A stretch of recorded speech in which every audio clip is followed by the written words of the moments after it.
Now, newspaper reviewer Bayo Tilby is on the studio. Good morning, Bayo. Thank you, Juma. Good morning. Good morning, Kinsley. Right, good morning, Nigeria. Yes. Kinsley, you start?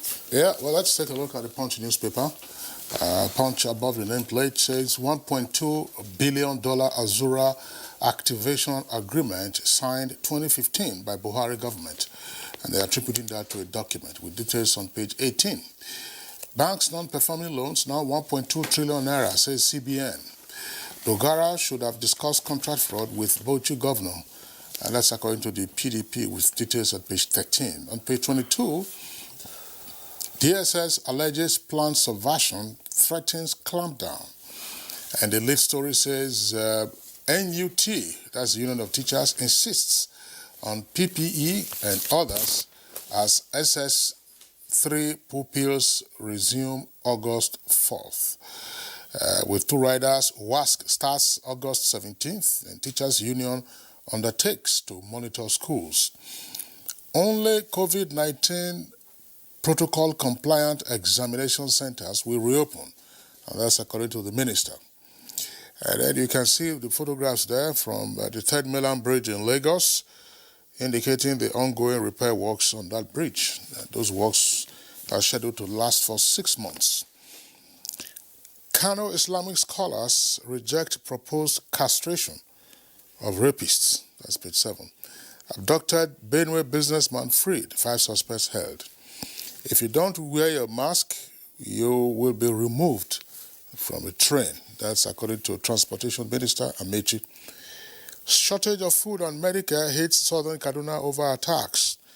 Gunmen kill Kaduna lawyer, abduct wife and son. That's page 7. Kwankwanso loyalists tackle Ganduje over fresh 299 billion naira Chinese loan. Details on page 11. And from the Daily Trust newspaper, we have just below the masthead, you return to APC to bury misdeeds. That's coming from the Bauchi governor. He tells Dogara. You find that story on page 28. Tenants, labor developers tackle FG over 6% stamp duty. That story is on page 4. Buhari names railway stations after Tinubu, Shoinka, Saraki, and others. That story is on page 30. The bold headlines here is from WASC. Students optimistic as teachers' parents fear mass failure. With rider, time too short for preparation. That's coming from teachers. We are ready, private school says. Federal government to domesticate timetable.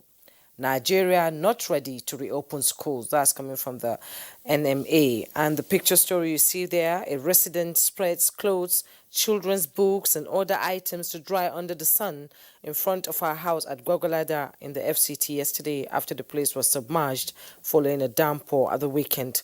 NEMA officials are seen assessing the extent of damage in the area. And at the bottom plate of the Daily Trust newspaper, how to create improved credit access for SMMEs. That story is on page 18. Court orders banker, remands banker for sodomy in Kebbi State. That story is on page 38. Well, let's start with the Presidential Task Force, where yesterday the Minister of State for Education announced the resumption of schools for exit students only on August 4th. The Honorable Minister of State, Chuemeka Wajuba, emphasized that resumption for exit students only excludes primary schools and others. This is to enable students undergo 2 weeks of revision. West African Examination Council school certificate examination is to begin August 17. There is 2 weeks variation between this timetable and the previous timetable. The exam for common subjects for the 5 countries of West Africa who are members of the council is to begin on August 17.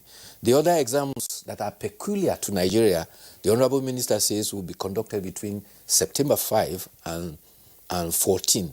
The decision was reached after a virtual consultative meeting between the Federal Ministry of Education, commissioners of the 36 states of the Federation and FCT, the Nigerian Union of Teachers, as well as proprietors of private schools and the executives of the examination bodies. Another meeting is to be held today to harmonize the timetable, and when it is harmonized, the Honorable Minister will now have to announce. But the Nigerian Union of Teachers say, we are ready to return to the classrooms. The Secretary General, Mike Ennis, says that teachers expect schools to be fumigated and protective materials should also be provided. He adds that the commissioners of education from the state have already promised that they will provide those materials. The National Parent-Teacher Association President Haruna Danjuma says what is needed to keep the people safe will be provided. However, the Nigerian Medical Association President Professor Innocent Ujo says doctors fear that for people's safety. He places his dilemma this way. He says children should not be kept at home forever. However, it is also unwise to expose them to danger. Meanwhile, at the briefing, the chairman of the Presidential Task Force and Secretary of the Government of Federation also announced the extension of the ease of lockdown to August 6th. This is because the expiry date, July 29th, will be falling during the Eid al-Kabir celebration. He also used the occasion to appeal to the Muslim faithfuls and all Nigerians to observe the health protocols. In that regard, the coordinator, Dr. Aliyu, also emphasized that prayers are recommended to be held outdoors. Where it becomes necessary to hold them indoors, there should be a limited number of people and the place should be properly ventilated. And there is strict advice for people who are age 50 and above. In your own interest, avoid going to very crowded places, especially those with underlying illness. The Supreme Council of Islamic Affairs, under the chairmanship of the Sultan, also has advised, and the Deputy Secretary, Professor Salis Ushehu, says that the Eid al-Adha is coming at a time that congregational prayer has become almost abnormal. And therefore, because the prayer is a farda, that is in the sense that it is not compulsory, they have advised that going for prayer, such prayers, if it could undermine communal, national, and environmental health, it can be avoided. Therefore, the faithful should, he says, should exploit the opportunity of 3 khutbahs. There will be one on the day of Arafat, another one on Eid Day, and another one on Jummah prayers. That we should exploit it to call for the mercies of God to at least take away this pandemic from among us. So those are the challenges now. It's time for Eid al-Adha, and there is a danger of COVID-19.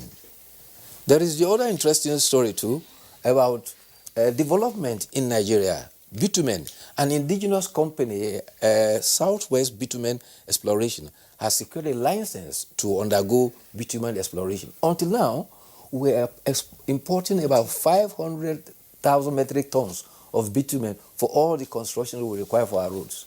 And now, you will not believe it, Nigeria has the 2nd largest bitumen in the world. It covers an area of about 120 kilometers, and it covers parts of some states in Ondo and other neighboring states. And it is believed that if that is exploited, it is a wonderful opportunity for diversifying our economy. Okay, sir. Well, there's nothing else. The stories are all there that we appreciate. Something on Kano castration or something you read earlier. So Kano Islamic scholars reject proposed castration of rapists. Well, you know, rape has gone on the increase, and it has become a matter of concern. And several female groups have also come out that they want stern penalties. Yeah. Some have advocated for life imprisonment. Some have even called for capital punishment. And it's not only in Nigeria. In Kenya, it became a subject of parliamentary debate, where a member of parliament said that as far as they are concerned, in fact, it was a woman who recommended that there be the scooping of the offending instrument. So, again, it's coming to this idea of castration. And the Islamic scholar is saying that castration should be ruled out. But there's no gainsaying the fact that unless there are strict punishment about rape, apparently it will continue to go on the increase. Sadly, even infants, there was an instance in Nasarawa State. Yes, so many instances. A 3-month-old baby, yes, was raped. Was taken away and raped. I mean, I can't understand that kind of thing. So if castration is not an option, what happens to the psychological trauma that these victims go through? Well, it's unfortunate, but I think there is several impetuses to check this. Already somebody has been jailed. I think I read in one of the papers. Yes. He's been jailed for 30 years for rape. In Ekiti State, once you have been convicted for rape, they will take your photograph and your name and place it in your local government so that everybody will know. They call it name and shaming.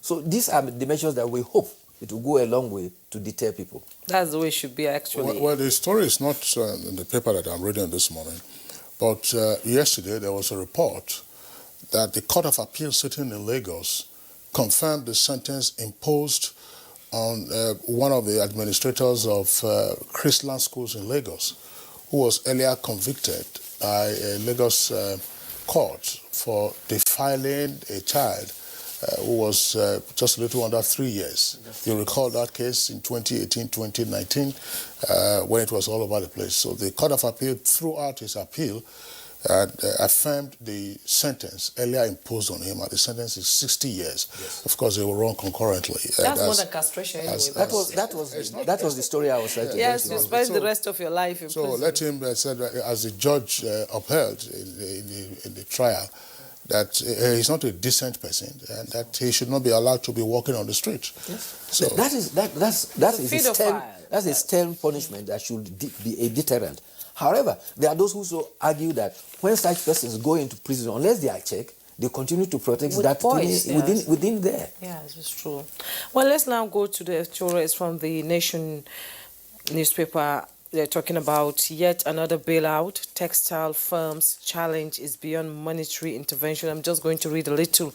The federal government needs to work harder to improve the general environment for doing business. In the meantime, it should make patronage of local textile firms by the military, the police, schools, the National Youth Service Corps, and other uniform bodies top priority. That was how it used to be before. Our school uniforms were produced in all these textiles. Yes. Well, the editorial is commending the initiative by the central bank for providing $50 billion as part of the fund for it. And the terms are very liberal. It is one-off intervention with a maximum of about $2 billion for in single obligator, and also another $1 billion for refinancing of terminal for refinancing. There's a terminal date of December 2025. But the editorial is saying that all these wonderful initiatives have been there before. During the era of President Obasanjo, about 70 billion was provided. It was President Umaru Musa Yar'Adua that continued the impetus there. Soon after, there's been an initial time which central bank also provided another fund. But the editorial is saying that unless there is a conducive environment, all these initiatives will come to nothing. And what are the environment? That's part of what you read there. Yes. That they should make it an obligation for all uniform services, that is, all the armed forces, police, and the NYSC, that their uniform is provided by these textile industries. That is a ready market for them. Yeah. And secondly, they should make sure that smuggling of textile material, particularly coming from the Asiatic countries, becomes and make nonsense of all the initiative here, because by the time they come, they are smuggling here, they are cheaper than our own local production, and therefore our producers here have no market. And so unless that protection is available for them, it will be suicidal to push so much resources in it. The other factor that was also raised is the issue of power, incessant power supply. But there's hope now. There's initiative to improve power, and recently you have the Abuja, Kaduna, Kano gas pipeline. All this will go in a long way to improve some of the textile factories. Hopefully. Yes. Just from a few years back, in Kaduna there used to be United Textile, Arewa Textile, Norspin, Nortex, UNT. There's so many of them, and they were running 3 shifts: morning duty, afternoon duty, night duty. And you can imagine the population that were employed. And I don't know. Yeah, well, Bayo, thank you very much. There's a story, of course, that we don't find. I think Jume probably read in one of the papers. Which one? The naming of some rail stations. Train stations, okay. Train stations after prominent Nigerians. Yesterday on the social media, I was reading all kinds of reactions. Yes. Some people were saying, President Buhari shuns Obasanjo in naming train stations after prominent Nigerians and so on and so forth. And I was just saying to myself, I mean, why do we read meanings into all kinds of things? We have not finished building all the train stations in the country in the first instance. And President Obasanjo is not the only former president or former head of state after whom a train station has not been named. I mean, Babangida is there, General Babangida, Abdulsalami is there, no train station, Yaradua is there, no train station after them. Gowon is there. Gowon is there and is alive and no trace of him. So why all these insinuations? I mean, just in any case, if you go around various parts of the country, there are streets and other monuments named after President Obasanjo, even formerly as head of state, and even after he became civilian president. So why all this situation? And if you look at those stations in the southwest, none of them is a former head of state. Shonekon was a former head of state, head of interim government. Yes. No station was named after him. So in any case, we haven't finished building all the train stations.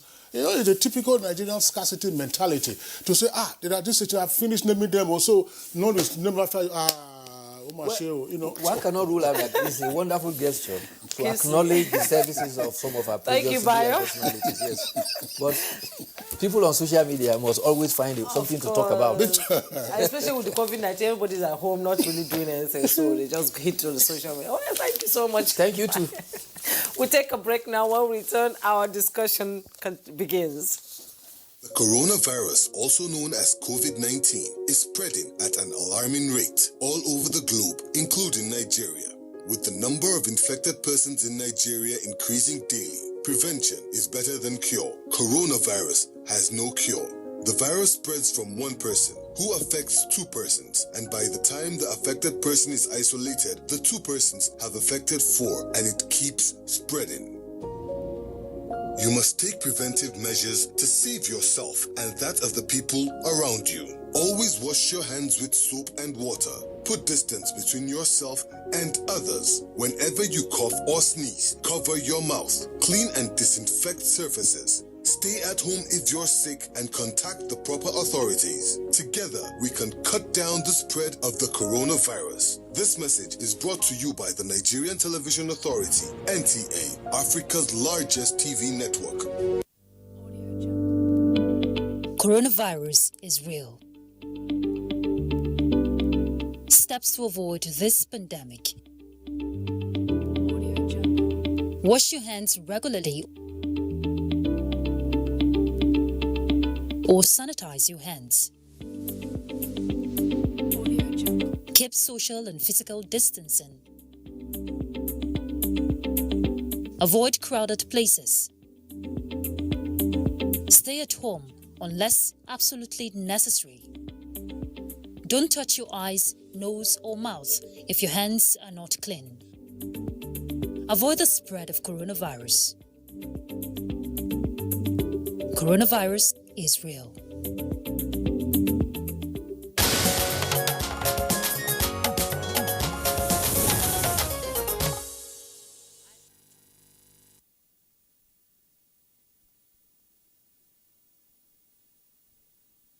You're welcome back, and to begin our discussion on the subject matter, let's join Abdul Salam Jibril with his background report.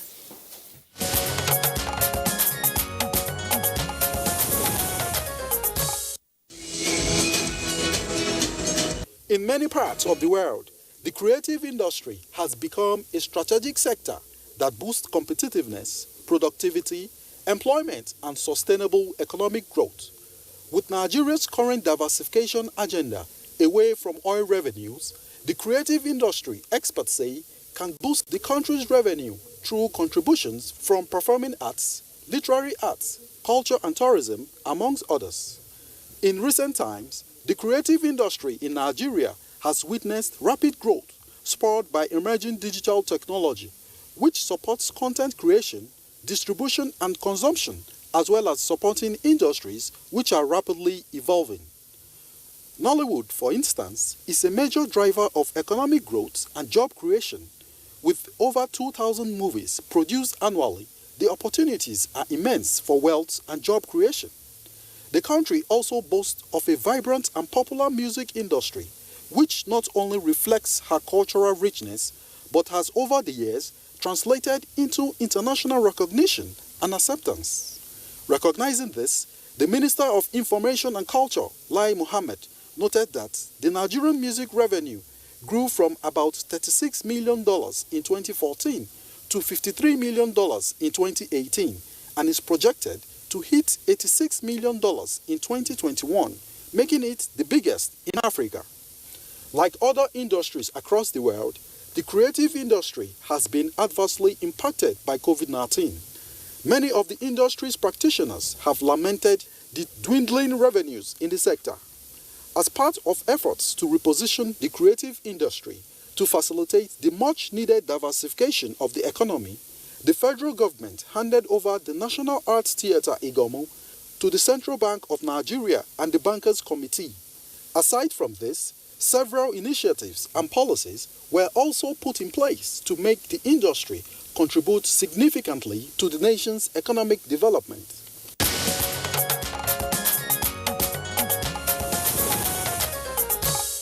Many thanks, Abdul Salam Jibril, for that backgrounder. With us on the studios now to discuss this issue is the Honorable Minister of Information and Culture, Alhaji Lai Mohammed. Alhaji Lai, pleasure to have you again on Good Morning Nigeria. Kinsley, good morning.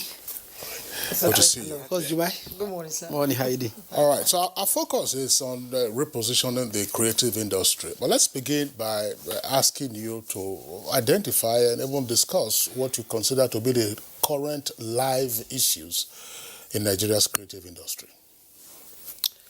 Well, the current live issues in the creative industry, I think, is for us to even define what is creative industry. Because to many people, creative industry is probably just music, film. They've forgotten that fashion is part of creative industry. So also is, beauty and hair. So also is advertising, radio and television. So also is writing, publishing. And this is what we were able to achieve in the last exercise when with the pandemic, ravaging Nigeria, and realizing that the creative industry is the hardest hit of it, we set up a committee led by Ali Baba to look at the industry, where it is today, the impact of COVID-19 on the industry, and what is the way forward, both now and post-COVID-19, to ensure that this industry continues to grow.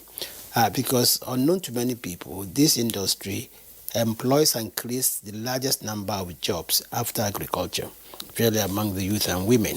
And they turned it a very detailed and excellent, report, which I think we'll also take the opportunity to thank the committee for their selfless effort. So today, what we have today is that we have a pandemic which has affected this industry probably more than any other industry, for the simple reason that the industry, whether it be music, whether it is fashion, whether it is film, whether it's a people-centered industry. It's an industry that can only thrive where there are events. It's an industry that can only thrive where there's social interaction. So when you look at each of these industries, whether it is music, whether it is film, whether it is fashion, whether it is advertising, whether it's television or radio, is impacted very severely by this pandemic. And that's what one of the first things we did was to set up this committee.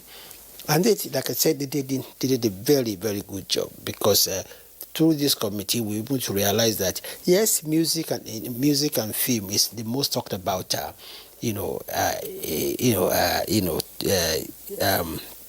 subjects in the industry. But I was shocked to realize that beauty and hair has a turnover about 1.52 trillion naira a year. 1.52 trillion. How? I mean, I was just wondering how.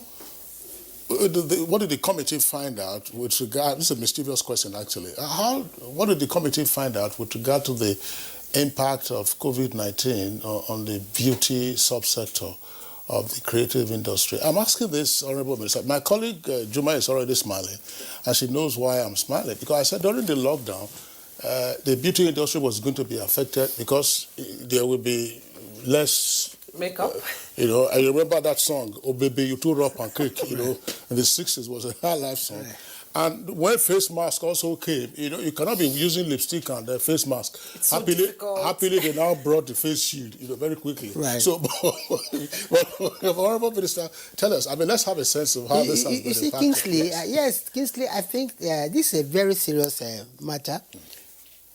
This industry, apart from bringing about 1.52 trillion, if I'm correct, or 1.2 trillion, employs about 200,000 Nigerians. This industry has about 20,000, companies and direct, companies that are dealing with this, with hair product and beauty product, and they sell about 30,000 hair products every month. This industry also, apart from employing about 200,000 people, these are industries that are, individual, very small individuals, are involved. So it's an industry that is very inclusive and affects many people. But the impact of the COVID-19 is the fact that when there are no events, there's nothing to trigger your going out. There's nothing to trigger your wearing new dresses. There's nothing to trigger your makeup. Yes, but don't forget that you are also endangering the livelihood of over 200,000 people directly.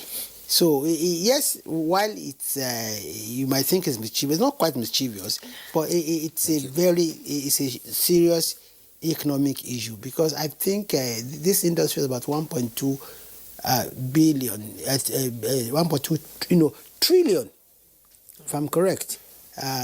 While the advertising, television and radio is only 500 billion, while film is only 140 billion, while music is only 300 billion. But and you now look at the fashion industry, almost 2 trillion. Yeah. And you have the hospitality, the tourism industry, which is again about 1.5 trillion naira. So the creative industry cumulatively is very huge and accounts for more than 2% of our GDP. So you've been reading out all these numbers, and since it's thriving, so it's the business is thriving well. Why the repositioning? You see, we have to reposition the industry for many reasons. Not just because of the pandemic, but largely the pandemic was a trigger for repositioning the industry. And I said, we must understand what exactly is the industry. Because even where we are today, the broadcast industry, where we are today is part of the same creative industry. And we've, over the years, and in the last 12 months in particular, we've taken many measures to reposition the industry. The first is what we've spoken about, the committee led by Ali Baba that gave us a very detailed analysis of the industry, where we are, the impact of the COVID-19, and what we're going to do to ensure that we continue to create wealth. The second thing we did as a government was that we set up a task team on advertising. We wanted to get what is a scientific audience measurement system. You see, today the parameters used are rather quite subjective. Content drives eyeballs. Now, but what we have today, we have a system, because we don't have an authentic scientific audience measuring system. We have a system whereby the television stations and the content creators receive the short end of the stick. For instance, when we were much younger, there was the popular headmaster series, and village headmaster series. when it is time for Blue Headmaster, you see every child leaving what he's doing to go and watch, this particular, content. Now, because advertisers know the number of eyeballs watching this program, they now try and make sure that their products are advertised on this program. Now, but without that content, there will be no eyeball. Without that eyeball, there will be no advertisement. Without advertisement, there will be no sales. Now, but the person who creates that content is not being protected today. What we have today is that other stakeholders are making money at the expense of both the television station and also the content creator. So what we intend to achieve by this audience measurement system, and incidentally they are going to, turn in their report, in a few days' time, is to be able to ascertain how many people watch what program, when, and how. It's like a poll? It's like it's not a poll. It's more than a poll. It's a very detailed study using best practices in the world, using scientific methods to say, look.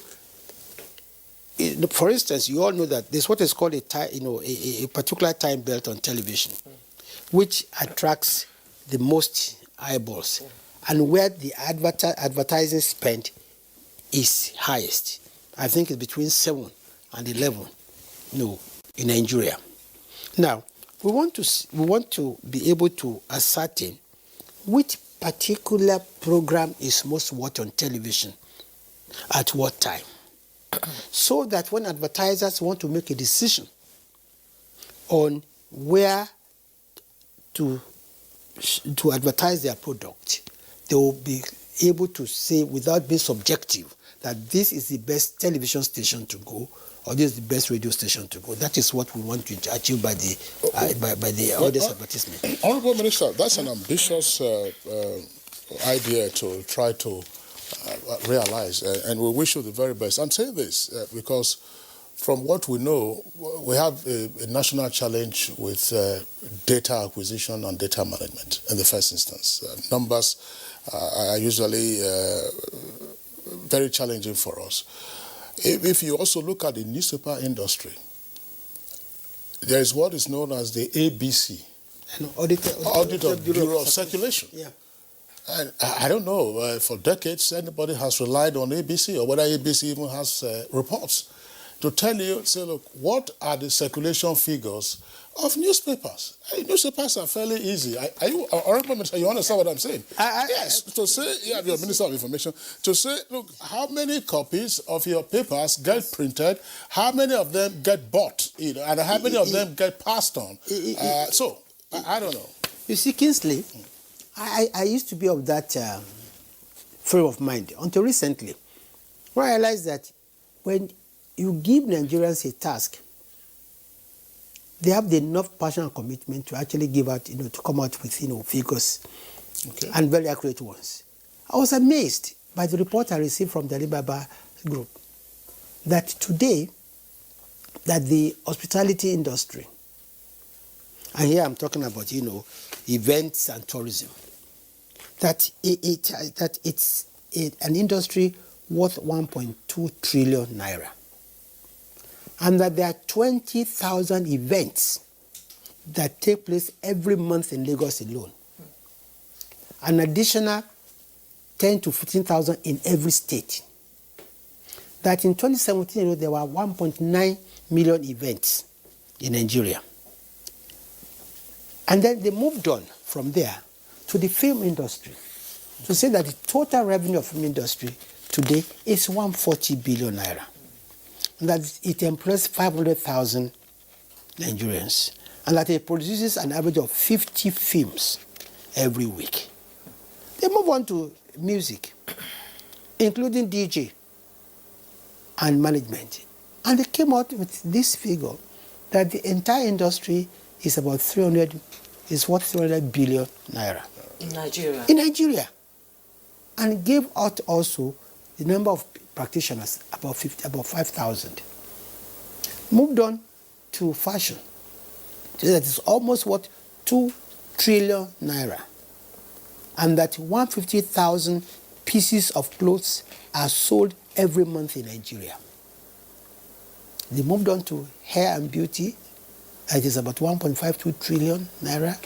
And that every month 30,000 hair pieces and beauty products are sold. Hair pieces, that's the human hair. Whether it's human. Oh, okay. But I hope the beauty products also include, it also includes those, and everything. Those nails. Absolutely. Nails, But what should strike you is that the turnover, the revenue, what about 1.52 trillion naira a year? That is huge. That's a lot of money.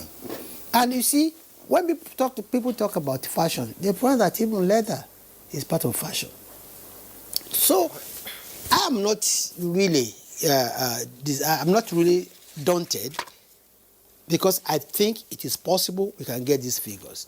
Then, like I said, another thing we did was that, to reposition the creative industry, that we reject the broadcast code to stop monopoly and exclusivity.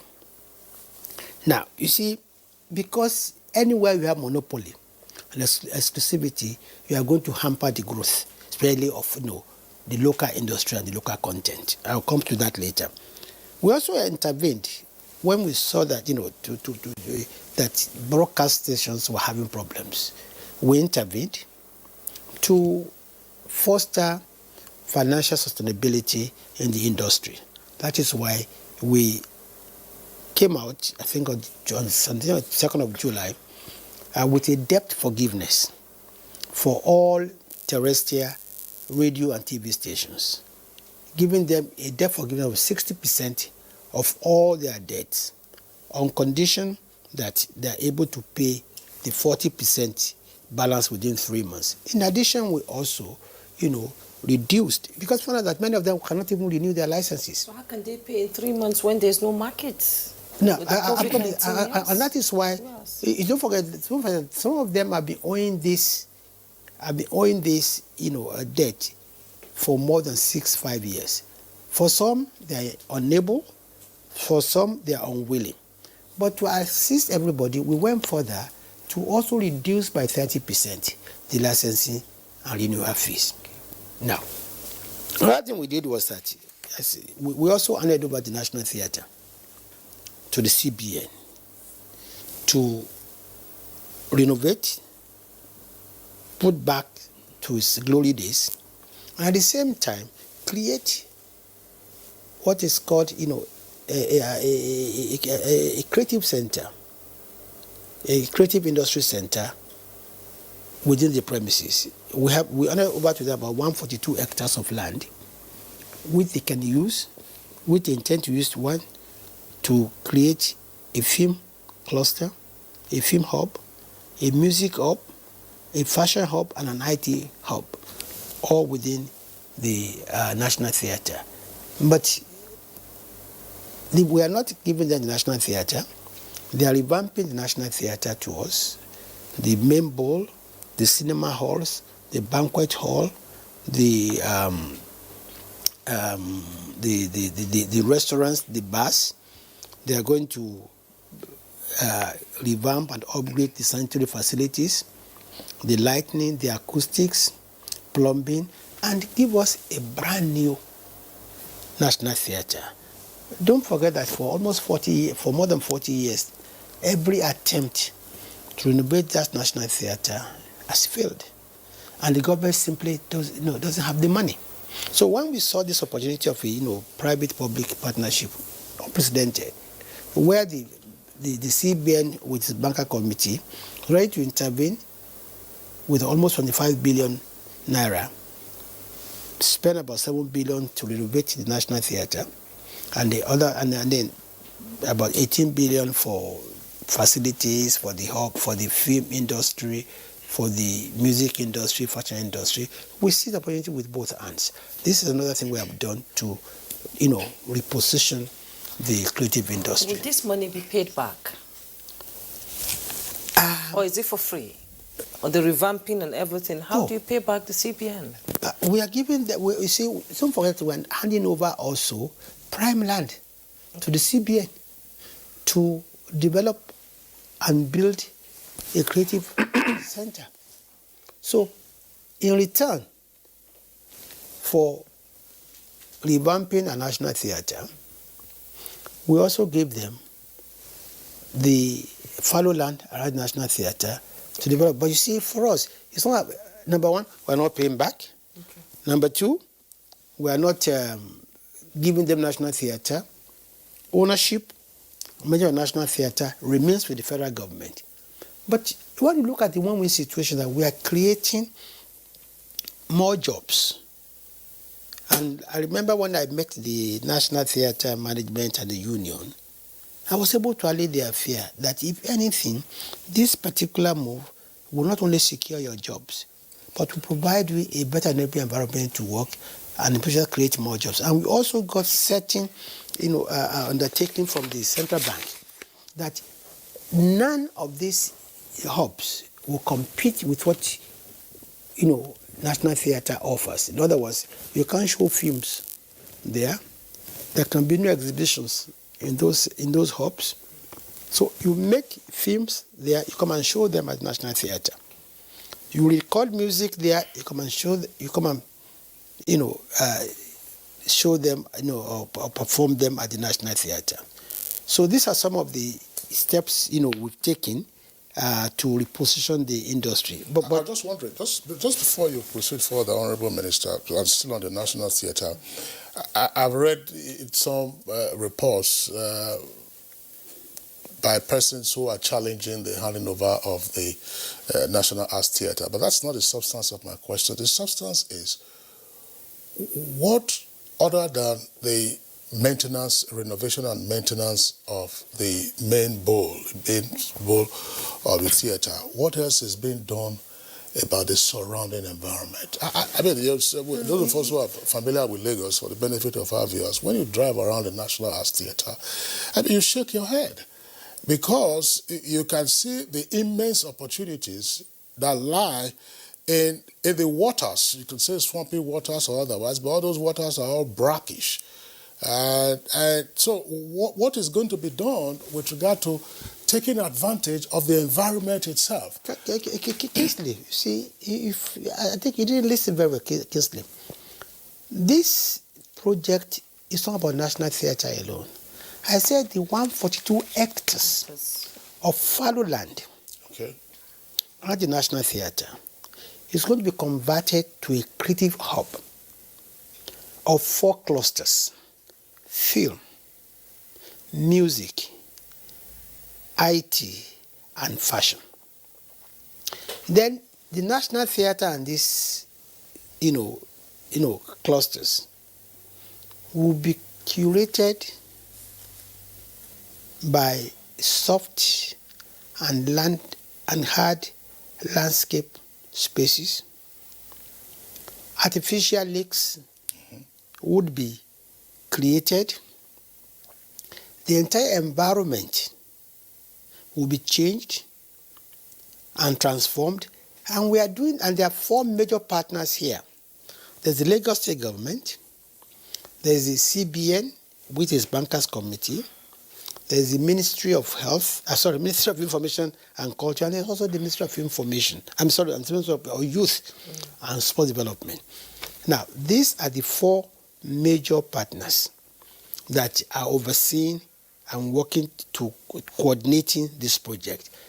We have we have been given 22 months. And God willing, when you come back in 22 months, you are going to meet an entire, what they call Lagos Creative Center. But for us at the, in the Ministry of Information and Federal Government, it is an incredible opportunity because given the paucity of funds at the disposal of the federal government, it would have taken us probably 10 years to achieve what, with the help of the CBN, we want to achieve, in less than 2 years. So your dream of a brand new national theatre with added creative village, industry village, will be realized in less than 22 months or 24 months.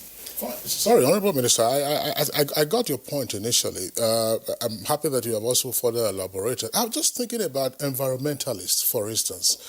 Maybe the Lagos State government will provide that, or environmental activists themselves will also be involved. Because there's a lot of flora and fauna around the National Arts Theatre environment, but there's also been a lot of degradation. So who is going to clean up? You can say this is a more... You see, I said we have about 25 billion. The CBN and Bankers Committee, they are actually investing 25 billion. 25 billion, a lot is going for infrastructure. A lot is going for dredging. Fantastic. A lot is going for drainage. A lot is going for transforming the transportation Around the ecosystem around the area. Unfortunately for us, you know that there's already a train substation at the National Theatre. So you can access by train. You can access by train. What about boats? Well, we are creating an artificial lake, but there already, so that even for outdoor, leisure, community services. So I wish I will come back again and come and make a formal presentation. You'll pay for that when you come. Well, you asked for it. It's only fair. You asked for it, and it was for all Nigerians. Yes, right. Yes, exactly. Apart from all these renovations, technology will play a key role in the creative industry post-COVID-19. And as we try to reposition the creative industry in Nigeria, are we ready at the end of the reposition, ready and get to go to be at par technologically with the rest of the world in the area of content? You see, there is no running away from technology. Yes.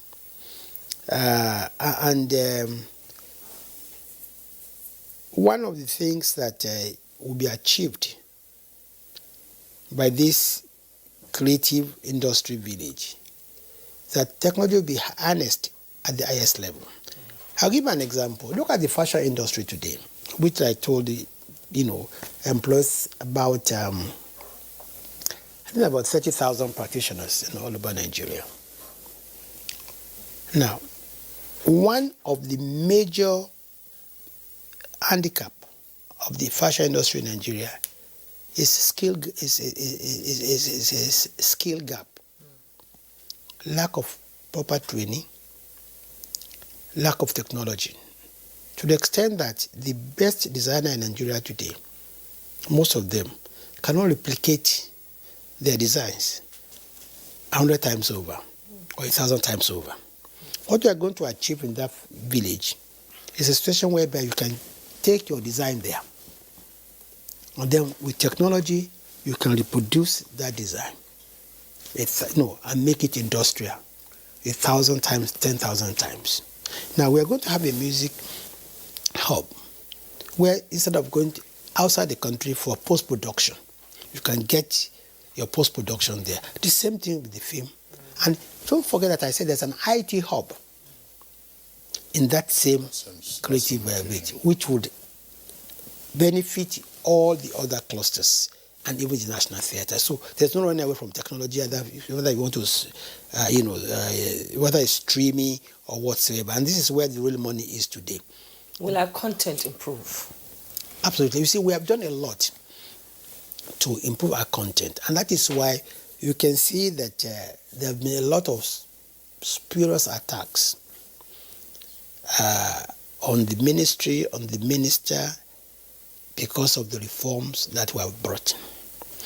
Now, one of the first things we did is that, you see, is to address the issue of monopoly and exclusivity. If you don't address monopoly and exclusivity, you will never be able to grow your local content. Let me give you an example. a manufacturer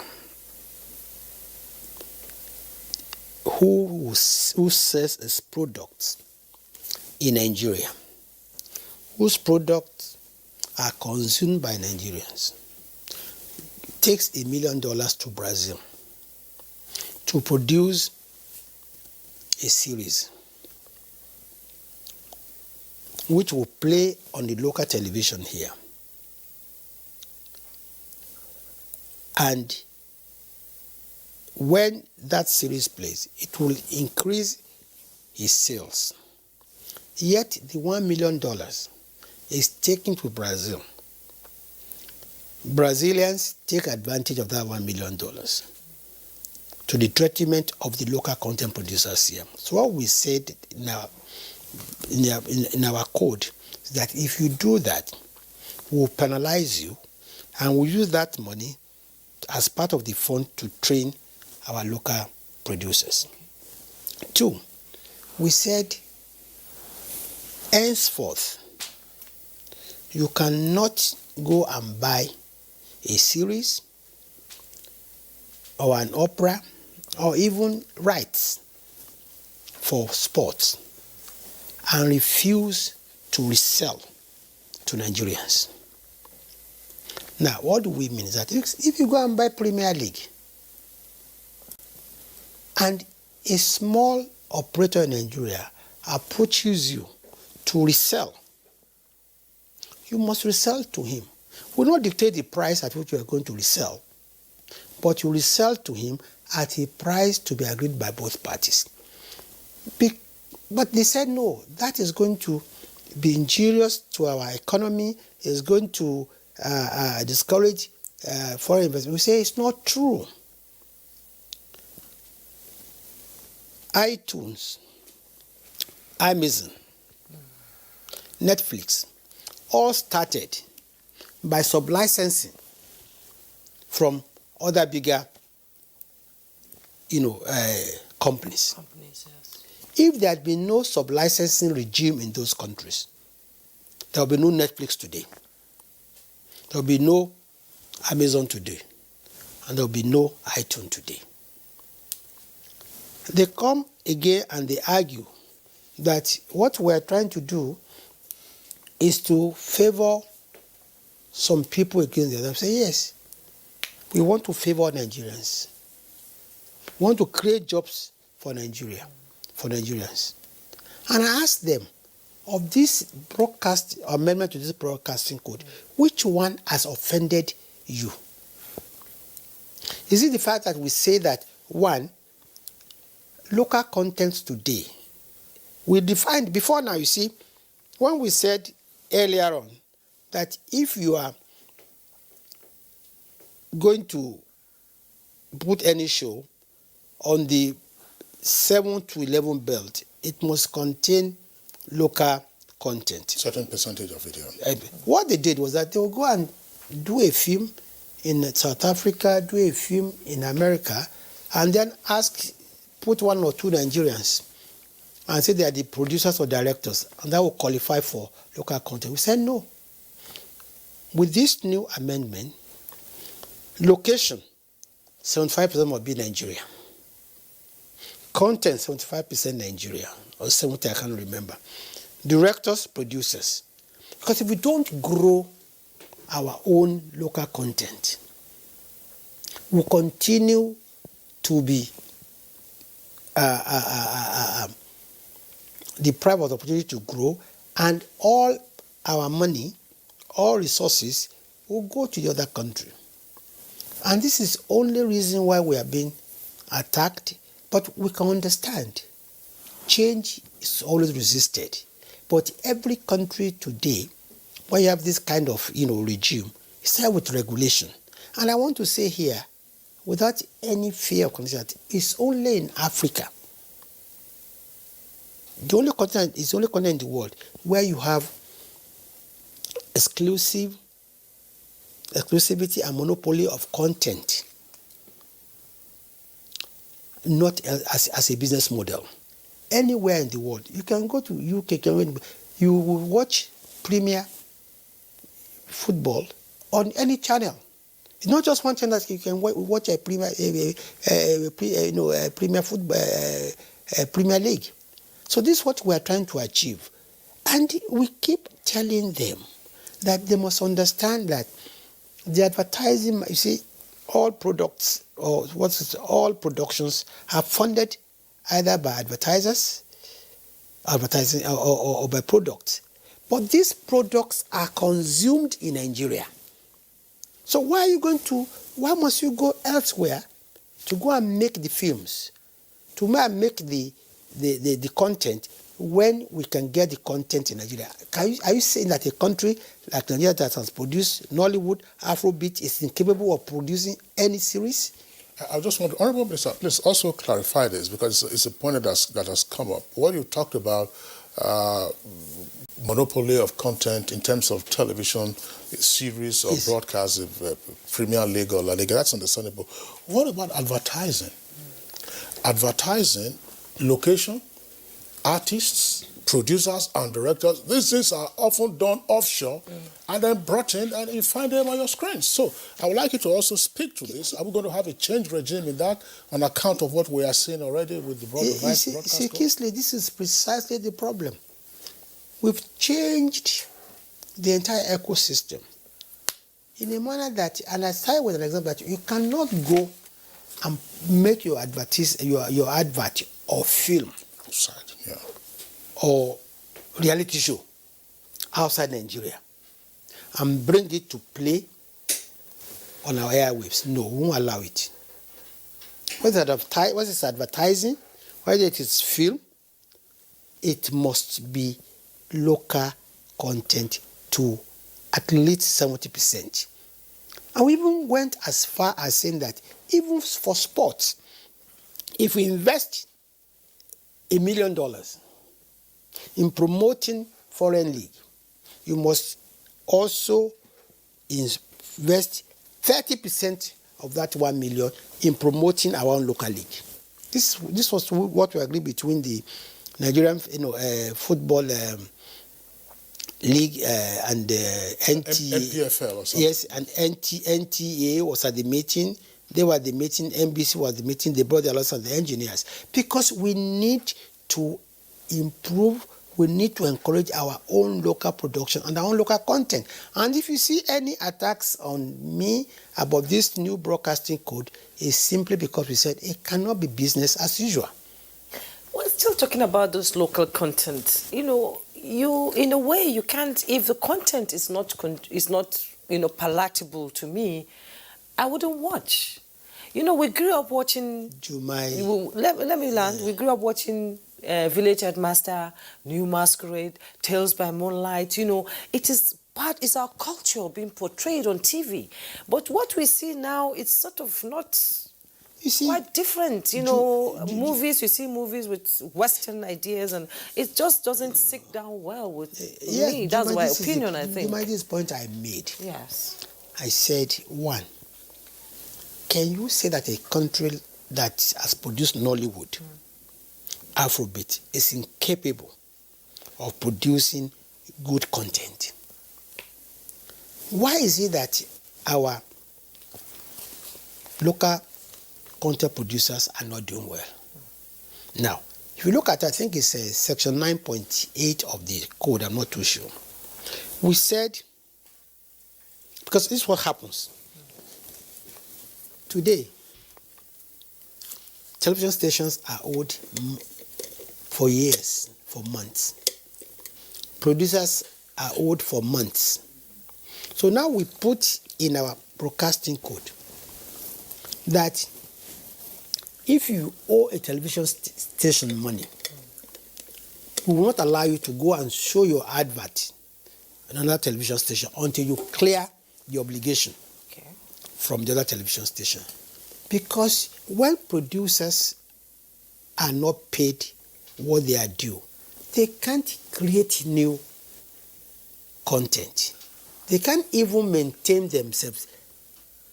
And that is why if you see a steady reduction in the quality of our content, is one, they lack the access to finance, they are not paid the money that, they are owed. They can't access even the central bank, CIFI,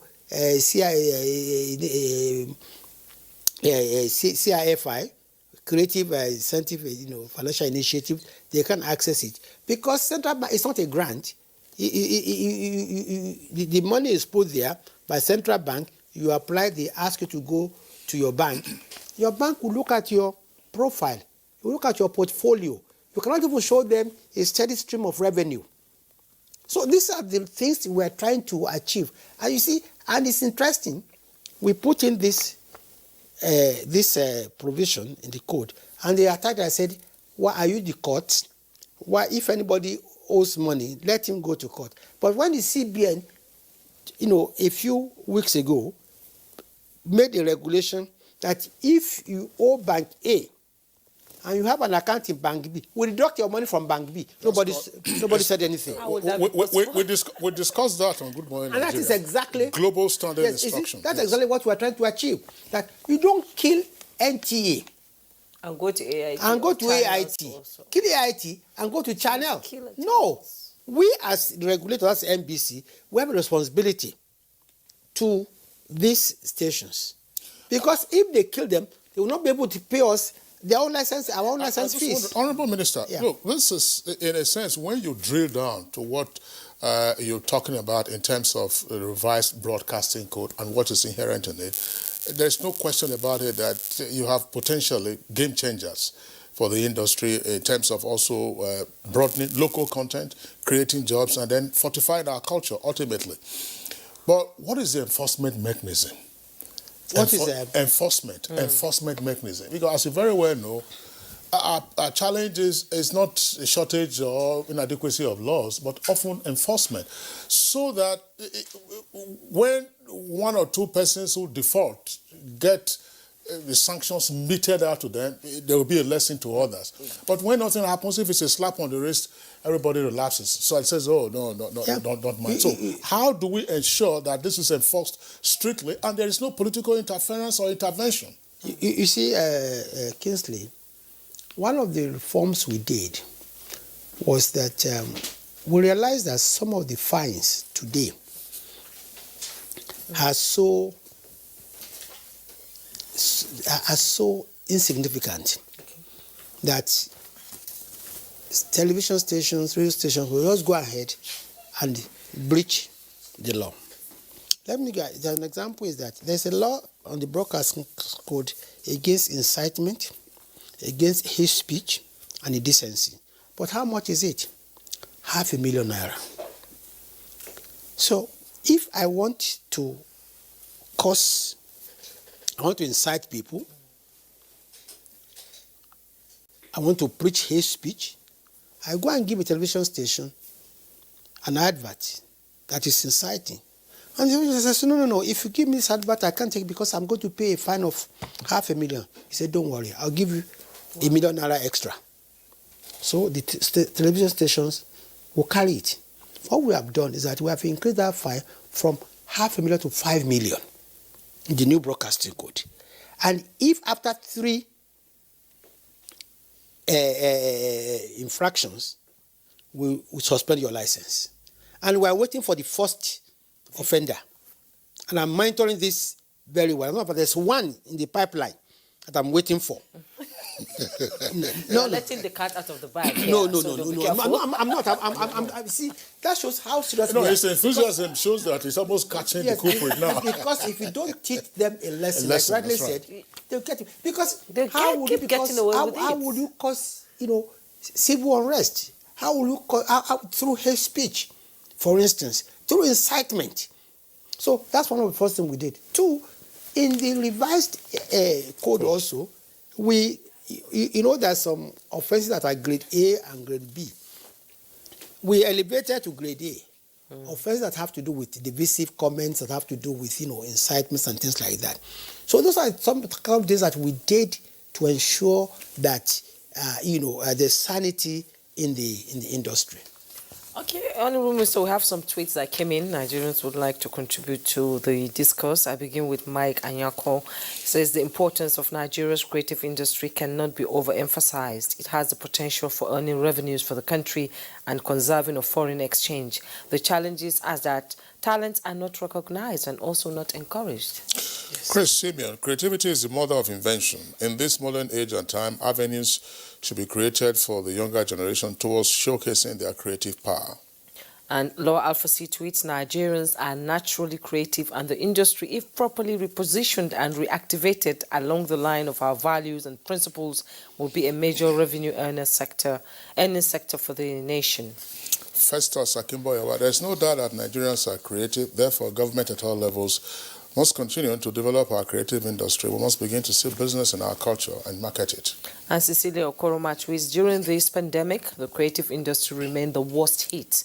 Government must ensure that recommendations made by committees set up are fulfilled to the latter. Thomas Umbango, one important aspect of creative industry is the protection of copyright of creators. Absolutely. It is through the protection of creativity that copyright owners will get benefits. Yeah. Therefore, copyright owners should cooperate with the Nigerian Copyright Commission for enforcement of their rights. That's the one, of course, piracy, abuse of copyrights. One of the issues, of course, that could take a longer time to discuss. But I was just wondering, looking at the content of the reforms that you have enumerated in seeking to reposition the creative industry, local content stands out, or Nigerian content stands out. Might there be any synergy so that perhaps you also learn from what they do? That's the Nigerian Content Management and Development Board, which deals more closely with the oil and gas industry. I think it might be useful because we've had the Executive Secretary join us on Good Morning Nigeria to talk about how they have, over the years, grown local content in the oil and gas industry, which used to be a source of financial leakage for us. So I think these are issues that Honorable Minister will have time to return to at some point, taking them one after the other. You talked about the National Arts Theatre, you talked about the new regime governing broadcast code and the enforcement. But what will be your final word? Well, you see, you talked about local content. Everything we're talking about, all the entire new broadcasting code is about local content. It's about protection of local content. It's about protection of talent. It's about protecting even intellectual property. Because when the committee, turned in their report, what we found is whether it is fashion, whether it's music, whether it is film, whether it is even beauty, advertising, each of them suffer from lack of protection of their intellectual property. Each of them suffer from inability to collect royalties. So these are areas that we need to work together, probably rejig our laws. And part of the reform that Mr. President approved for us include, going into these areas. But the first place to start is what we call the low-hanging fruit, which I think that we can actually, enforce are in the areas of local content. And that is why if you see today that, there's so much, uproar about the new, broadcasting code, as if it is new. There's nothing new. So for some of the things that we put in this broadcasting code are already in the Copyright Act. The fact that if you buy a right, you must resell to other people that want it. But don't forget that even this right, you have the first exclusive use of it. And if nobody asks for it, you don't have to sell it. But if they ask for it, you must sell at a price which is, agreeable to both. And what is called sub-license. You see, let me tell you what this monopoly does again. You see, when you allow a healthy regime of sub-licensing, then even the owner of the content and the producers also have a new stream of revenue. Whereas what happens now is that, Juma, you have a beautiful series. You sell it to Kingsley. Kingsley buys it. And he says, and also buys your right to sub-license. In other words, once he buys it, you have no right to sell to any other person. But when Kingsley buys it, he can sell to another person.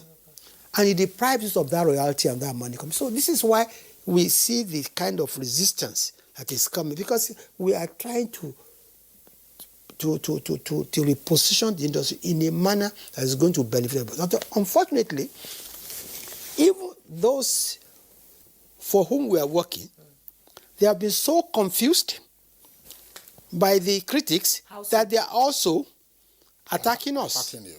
Not knowing that most of this we are doing is for their own benefit, including broadcast houses. I mean, when we say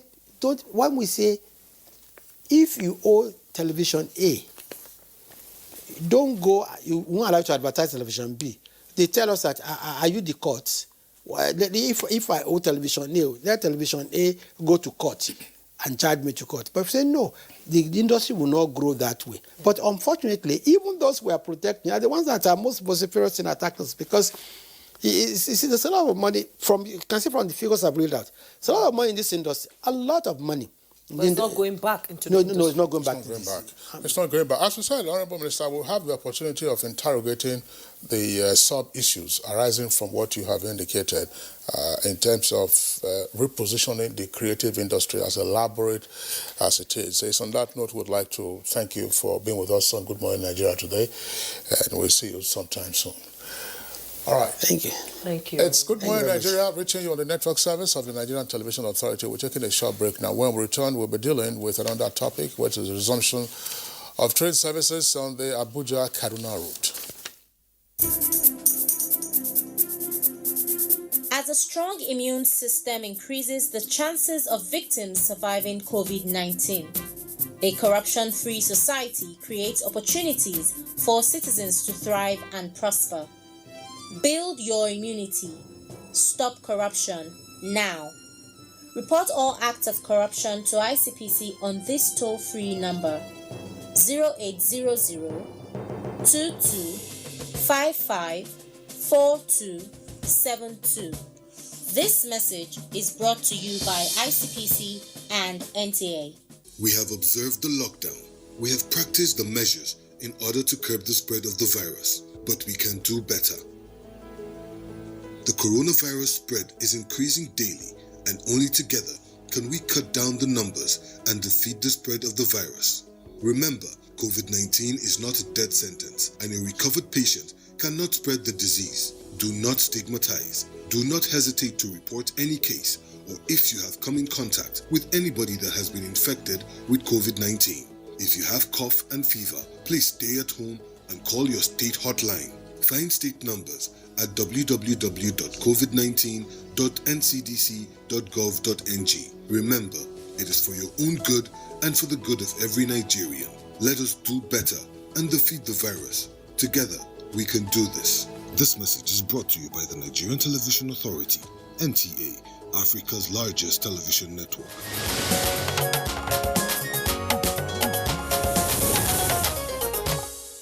If you're just joining us, this is Good Morning Nigeria, and all is set for the resumption of train services on the Abuja-Kaduna route, with new coaches added to the number of fleet that ply the route. Olushi Adebo was on the test run of the coaches ahead of the resumption of services scheduled for tomorrow.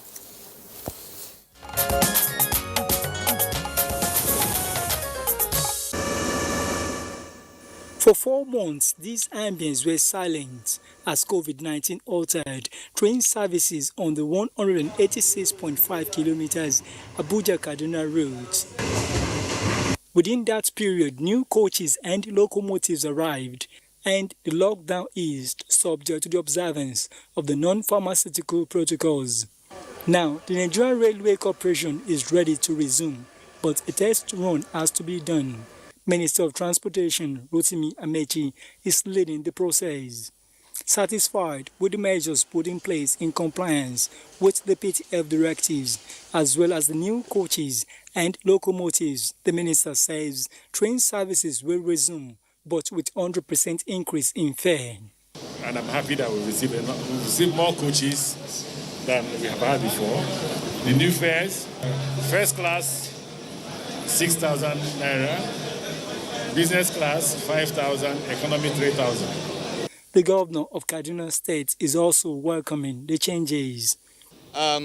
I have always held the view that the fares were too low, and that's what has led to the racketeering.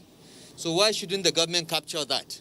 So it is quite right. I fully support the decision by the federal government to increase the fares. Managers of Abuja Kaduna Rail Line say they are set to get the station running again, explaining mechanism already in place for an efficient and effective train business.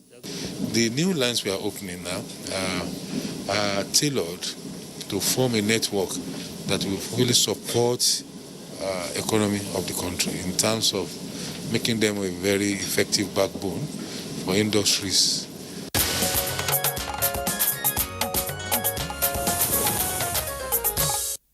All right, thank you very much, Oluseyi, for that background there.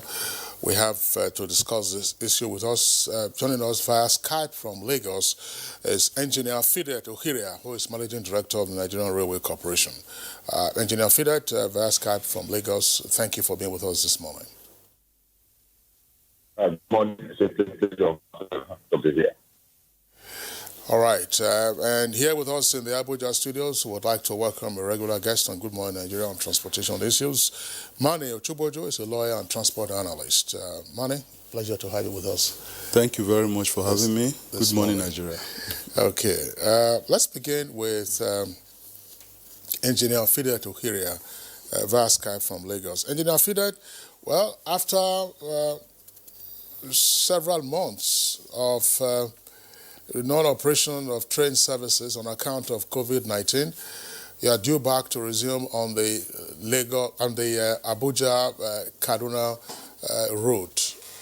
Exactly what should passengers expect? Thank you. Knowing that under which condition we are operating, we expect them to keep social distance of at least between 2 to 3 meters. And we have done our part by marking the seats that are available. For the business class, that used to be 56 persons, will be taking 28. That's only the window seats are expected to be occupied by the passengers. While the 88-seater coach will take 46 passengers, because for the 3-row seats, we'll take 2, and for the 2-row seats, we'll take 1. We have 60% occupation, and we expect our passengers to wear a face mask and come with their hand sanitizer. Why do we say so? Because the volume of traffic we carry, let's say 5,000 persons per day, if we buy sanitizer, which means the cost, we may not be able to buy fuel to provide the service. So we are advising our passengers to come with the small hand sanitizer that is quality and qualified to be used, alcohol-based. It's only when you have your nose cover and hand sanitizer, you can come close to the station. And we start checking right from the car park. And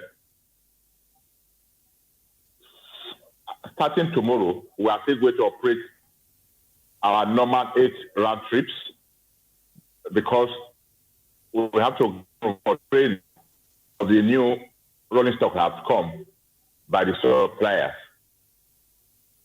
The 2 locomotives and 8 coaches are already at Abuja. We try run it with the Chinese driver on it on Saturday to our Kaduna and back. And we are planning so that, because the Chinese are so clear, they are afraid to come out, so that we can have, if possible, have back-to-back training, because it's not a new thing. Our drivers are already at it, but they have to show them the respective places where they now have the instruments and equipment to operate the locomotive. So we are giving 2 weeks for that, and why we are so pressing them to come, so that we can move the DMUs, because it's more sophisticated, from Papalan to Abuja. And we are hoping that within the next 10 days, when the manufacturer of the DMUs have undergone their quarantine period, they will come out, hand over to us in Lagos, then we will move it to Abuja. The solo then will increase from the 8 trips to 14 trips per day. Thank you. So I'm still staying with you, talking about measures being put in place to ensure that passengers comply with the COVID-19 protocols, in view of the fact that most of these passengers are highly placed and they are individuals who have been accused of breaking protocols. The aviation industry has been complaining of, breaking protocols by highly placed people. How will that measure be imposed in the rail area? Okay, we are deploying more policemen among civil defense, man of war, and St. John Ambulance to the train. And you can only access getting to the station hall to talk of boarding. So without you, the police will be there to enforce it strictly.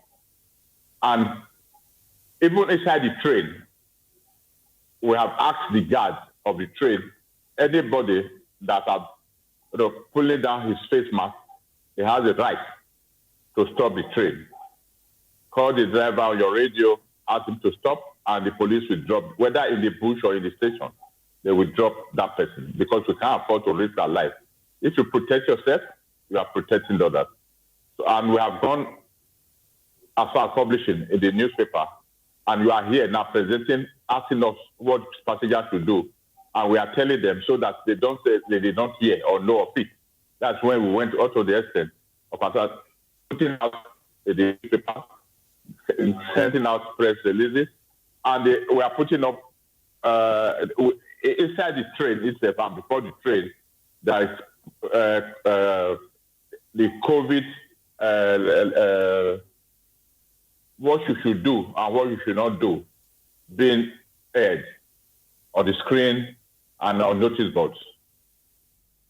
All right, Engineer Ohiria, thank you very much. I mean, you've raised some very important points because part of what we have seen in and around various cities is, one, there is lack of respect for the COVID-19 prevention protocols. You tell people to put on their face mask and they think that it's a perfunctory thing. You put it on for 1 second and then you take it off again. So you are saying now that for your train services, in the duration of a journey, all passengers must have their face mask on. Is that correct? And that if there is any recalcitrant passenger, of course, you can resort to the extreme measure of deboarding that passenger. Is that what you're saying? No matter. Very correct. We are doubling the security we have aboard. Thanks. We'll return to you presently, but let's bring in Mani Ochuboju. Mani, well, it's a brand new world, as it were. COVID-19 has altered the interactions that we used to know, it's social interactions, and even the economics of our normal living. Our train services are resuming on Abuja-Kaduna route after several months of stoppage. Are you hopeful that indeed that's not going to be a potential super spreader spot for COVID-19? To start with, it is a good thing that the services are resuming. And it is also encouraging that more coaches are being introduced on the tracks. The issue of coaches has been one of the deficiencies of that service. And it attempts to cater for the volume and the high spike in interest in railway between the two lines. The measures being put in place, they sound very good. And we hope that they may be able to implement them. And I think overheard Jume asking, can you deboard somebody regardless of how highly placed the person is? I think it's a relevant question. My take on that is that it's unlikely. It's very unlikely. Deboarding a passenger, you may also expose that person to extreme risk, depending on where you are deboarding, they're in the middle of maybe some forest or somewhere. And two, majority of the people that actually patronize the rail service, particularly Abuja, Kaduna, are not your regular working class people which don't know their rights and who you can trample on their rights, as unfortunately the Nigerian Railway Corporation tends to do. But mostly there are people who can protect themselves, even sue you as the case may be, and resist any undue influence that you may want to exert on them. But still on the question you asked, Kingsley, it may increase the spread. Yes, it's very likely, because the key issue about restricting the spread of this virus is to limit movement, particularly mass movement. And the rail line is one of those conveyors of mass movement. So they may be spread. Very likely they may be spread, unfortunately. I don't have optimism that as regards the spread of the virus, opening of the rail lines will reduce it. No, it will not. It will increase it, most likely. For me, what really gets me about this new increase is even the increase in price, the sudden increase in price. Yes. The sudden increase in price, 100% increase. And regrettably, this is not the first time the price is so highly raised. I recall, I think 2017, FIDET was addressing the issue of sudden hike in price. Almost 60-70% hike. He said, oh, we just started this service. The initial pricing was to test run the system. We are not breaking even. Prices of fuel have gone up and all of that. 2017. But there have been other increases. And each time, the percentage increase is extortionate. 40%, 50%. This time, 100%. In February, the minister was saying there wouldn't be any increase in price. We sounded very good. That's one of the problems we have with moving this goalpost on most of these issues. The price was not raised in February because the minister is interested in the poor man, which is excellent. And the minister understands that passenger service is really a public service obligation issue, where you don't make profit per se, you provide public utility services. And in July, we are raising the price, not 10%, not 20%, but 100%. It also brings the issue of the methodology we apply in fixing tariffs in Nigeria. And in the midst of COVID-19 pandemic, yes, where there should be palliatives. Bringing down their, even MTN, others were even giving free text messages, palliatives here and there. Nigerian Railway Corporation is not giving any palliative to the average man. Even the structure of the rail line from Idu to Rigasa alone, it excludes the ordinary man anyway. It's not inside Abuja. If you look at the structure, it's costly for the average man to go all the way to Idu to join the rail. You get to Kaduna, you're not even entering Kaduna, they're taking you outside Kaduna. So you see the additional cost for the average man, the working class man, and the masses. And if the rail service neglects their public service obligation to the working class, they're already failing anyway. And it's an abuse of monopoly position, ab initio. It is such issues that also come with this hike and this opening of the service. A whole lot of issues are embedded in it, besides corona. And not giving palliatives, really, it's not a welcome thing. And they have the powers to reduce it anyway. Oh yes, the Act, the Railway Act of 1990, it still has this old administrative military decree thing embedded in it that gives you power to raise the fare, reduce the fare, increase it for a period, lower it for a period, reduce it for an individual or for an occasion or for a company. You know, wide powers which in each line of those rules It says, as the corporation deems fit, or as the minister deems fit. You can see that draconian military mentality or colonial throwback in that legislation. So it's still there. Fidet is here. He can, as he deems fit, reduce the price tomorrow. Okay, now Fidet is there. He's watching. You see there on the left side of the screen. Engineer Fidet Ohiri, I would like you to respond to the issues raised by Mani Ochuboju, particularly with regard to the increase in fares. Okay, thank you, my friend. You see, we know the problem we face with mass movement. And this price increase is as a result of not only reducing the number of passengers that will be able to use the train, but we have to discourage the influx of passengers because we have to protect our lives from the COVID-19 issue. So this price that has been done is just for us to be able to, we are not doing it to make profit because government is supposed to provide service through the rail, and that's what we are doing. We are doing this that is to discourage the influx of people and at the same time be able to buy the diesel and lubricant to provide the service.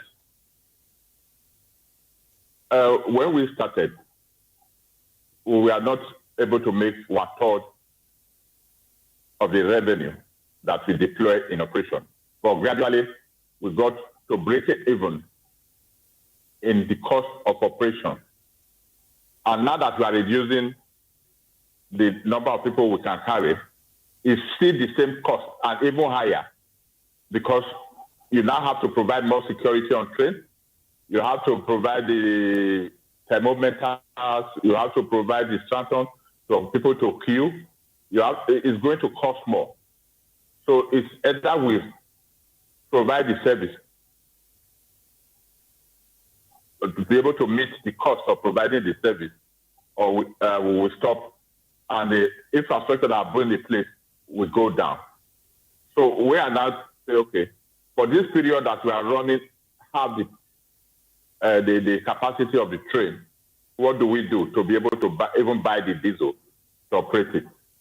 Do we go back to government and say add more, or alternatively we say, okay, let's stop the COVID is over, but nobody knows when the COVID will be over. So that's why the government, through the recommendation of the management, got it approved, and we hope by the time, if COVID will ever go, we will come back to our normal prices. So it is now, apart from COVID, is upsurge, and at the same time, to be able to provide the fund to operate the system, so that people have been people have been calling from, when are you starting? When are you starting? And the people you think at the level riding the train with people that will discipline themselves. They know the bad and the good, and they know what the impact of COVID-19 will have on their lives. So we will not wait for them to enter the train before we start telling them what to do. We will tell them what to do before they get the ticket and before we allow them to board. And when they board, we ensure that they are monitored to ensure that the face cover is properly worn. I will ask them to please, I will plead to Nigerians to bear with us on the increase in price, because it's part of curbing the spread of COVID and at the same time able to operate the system. Thank you. I'm still going to stay with you. The last time you were here on Good Morning Nigeria, we discussed about ticketing points and, introducing electronic ticketing for the rail line. Where are you on that? Okay. The last time we mentioned about the approval by the FEC, and eventually during the COVID, we were able to do virtual meeting with NIDA, and they have given their certification, and the equipment need to be imported by our partner, and is working on that seriously. This week, his engineers will be on Abuja, Kaduna, doing the preliminary, what they can do right now. So the barriers and whatnot have to be put in place. We are hoping that within the next 2-3 months, we'll be able to deploy the electronic fare system on the Abuja Kaduna rail service, while we are also planning. The modernization process is that we are lucky, we have Itakwe Worried, which was tested a week before now. And from Ebute Metta to Ibadan track, it's also ready to go. So we're also planning now to ensure that the e-ticketing covers both the other two new routes that will come in play on the narrow gauge, on the standard gauge, because the station have to be customized to meet the e-ticketing platform. So we are on top of that, and we are hoping in the next 2 months, people will be able to buy their ticket online without coming to queue at the station. As I said earlier, not everybody can buy it at the platform. Even when at the airport, people, you still go to the airport to buy your ticket. So we are not closing the station's point of sale, but it may be the electronic sale at the station, unlike the hard copy. All right, Engineer Fidel, very quickly, you talked about the new cost centers for the operation of the train services, namely more security personnel on board to ensure compliance with COVID-19 protocols and what passengers themselves are supposed to come with, their face masks, hand sanitizers. Are we likely to see your own officers who will from time to time decontaminate the coaches? Because in places where you have trams running, that's to say for urban services, you find the contamination exercises going on from time to time because people are boarding and deboarding. Are we seeing that, or are you just relying on passengers maintaining their own safety protocols? The protocol will be observed by our staff. At least we will provide the safety wears for them because they are staff. We will provide the hand sanitizer and nose cover for them. And we ensure that they fully comply because they have to lead by example. So the railway corporation is going to provide for the staff and the security people that will be on board. All right. And Mani Ochuboju, very, very briefly, we're talking about how to also ensure that the coaches themselves are not carriers of the virus. Are you satisfied with what Engineer O'Hara just said? Because I see this happening.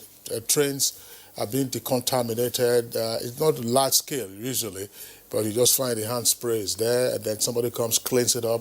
Of course, the person wears, the cleaner wears the PPE, which he or she disposes of, because people are coming on board and also deboarding.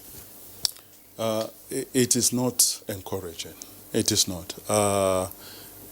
Though the services have not started, but we want to give them the benefit of doubt that when it starts tomorrow, they will decontaminate on a regular basis and vigorously and intensively so that other persons using their service are also safe. And also, it does not become an active vector that will be carrying this virus from one city to another. You know, in addition to the e-ticketing mentioned, I think we should also keep in mind the issue of scanners to enhance safety and security in the train stations. Those are issues that have been completely neglected in the planning and in the operations of the rail line thus far, whereby anybody can carry any improvised explosive device onto the train without being spotted. And that is a serious issue that they should consider.